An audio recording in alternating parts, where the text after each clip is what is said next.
Hello bachcho, let's read this question. The question says an organic compound A is oxidized with sodium peroxide followed by boiling with HNO3. The resultant solution is then treated with ammonium molybdenate to yield a yellow precipitate. Based on above observation, the element present in the given compound is option A nitrogen, option B phosphorus, option C fluorine, option D sulfur.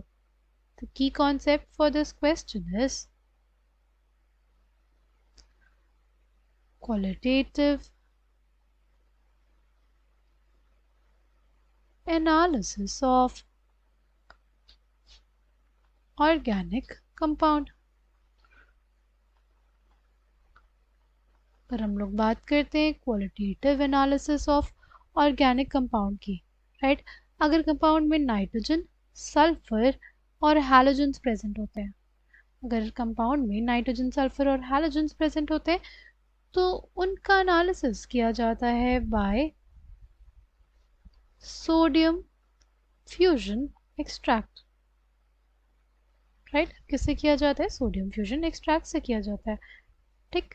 But हमें इस question में क्या mention है कि जो organic compound A है उसको oxidise किया गया Na2O2 के साथ, right, followed by boiling with HNO3।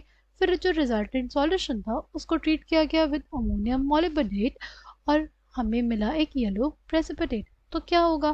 ठीक, तो नाइट्रोजन, सल्फर और फ्लोरीन तो नहीं होगा, बचा क्या? फॉस्फोरस। क्या हमारे पास फॉस्फोरस होगा?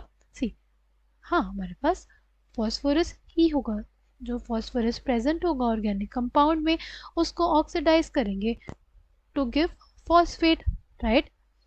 और जो हमारे पास फॉस्फेट बना उसका रिएक्शन करते हैं HNO3 के साथ, तो बेसिकली हमारे पास फॉर्मेशन होता है H3PO4 का, यानी फॉस्फोरिक एसिड का, राइट। ये जो H3PO4 है वो रिएक्शन देता है किसके साथ? अमोनियम मॉलिब्डेनेट के साथ। किसके साथ? अमोनियम मॉलिब्डेनेट के साथ। क्या बन जाएगा उसमें? जब ये रिएक्शन होता है ना तो हमारे पास फॉर्मेशन होता है अमोनियम फॉस्फो मॉलिब्डेनेट का। क्या बनता है हमारे पास? Ammonium phospho molybdate, right. और क्या बनता है? अमोनियम नाइट्रेट बनता है और वाटर बनता है, राइट। तो ये मेथड किसके लिए यूज होता है? ये मेथड यूज होता है ऑप्शन बी फॉस्फोरस के लिए, राइट। उसको उसका क्वालिटेटिव एनालिसिस करने के लिए। I hope you understood it well. Thank you, all the best.